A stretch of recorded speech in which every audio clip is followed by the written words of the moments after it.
পূজা হয়ে গেল। দেখো লক্ষ্মী, লক্ষ্মী আর গণেশ, দেখো। আর এখানে মা কালী, দেখো জয় মা কালী, দেখেছ?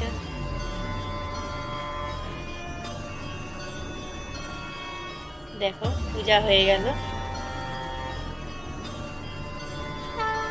দেখো বন্ধুরা পূজা হয়ে গেল।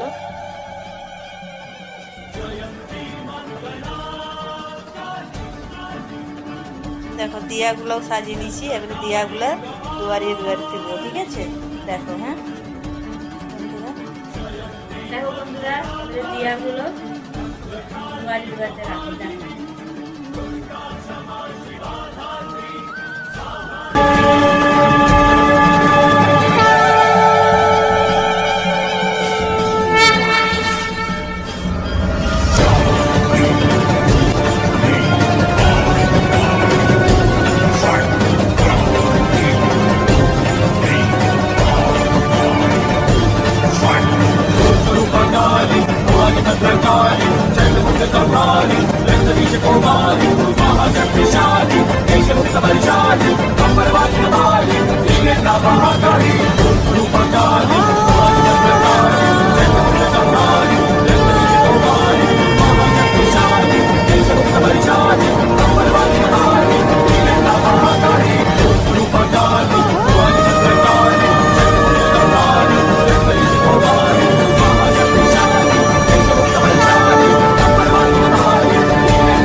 হ্যালো বন্ধুরা, কেমন আছো তোমরা? সবাই ভালো আছো?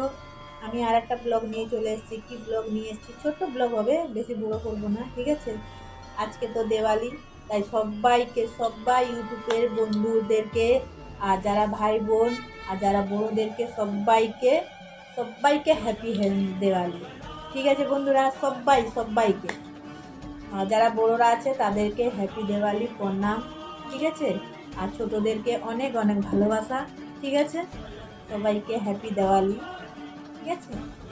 আর দেখো এখন কি কাজ করছি দেখো। আর আমাদের এখানে দিওয়ালিতে মানে যেদিন ঘরে লক্ষ্মী পূজা হয় না, লক্ষ্মী গণেশের পূজা হয় আর রাতে কালী পূজা হয়। তাই জন্য আমাদের এখানে লক্ষ্মী পূজা মানে লক্ষ্মী গণেশের পূজা হলে তাল শাঁস হয় না, তাল শাঁসের যে মানে আমরা যে তালটা পাকা তাল হলে তালটা খাওয়ার পর যে শাঁসটা মানে ভিতরের যে শাঁসটা আমরা, ঠিক আছে, যেগুলো হচ্ছে তাল কটারি বলে আমরা বলতাম, এটা তোমরা কি বলে জানি না। সেই তালের ফুল দিয়ে আর নারকেল দিয়ে চাল গুঁড়ি দিয়ে দেখো আমি চাল বাটছি, এটা ঠিক আছে? এই দেখো এখন বাটছি মিক্সিতে, এটা এখন বাটি, ঠিক আছে? চাল ভিজিয়ে রেখেছিলাম, তার সঙ্গে এই দেখো দুধ দিয়ে বাটছি, ঠিক আছে বন্ধুরা? তাহলে আমি বেটে তারপরে আবার আসছি কী কী মিশাচ্ছি দেখো। না চাল গুঁড়ি দিলাম, চাল বেটেছি, তালের ফুল বেটেছি, সুজি দিয়েছি, আচ্ছা একটু ময়দা দিলাম, ঠিক আছে? এবারে কী দিব? চিনি দিব।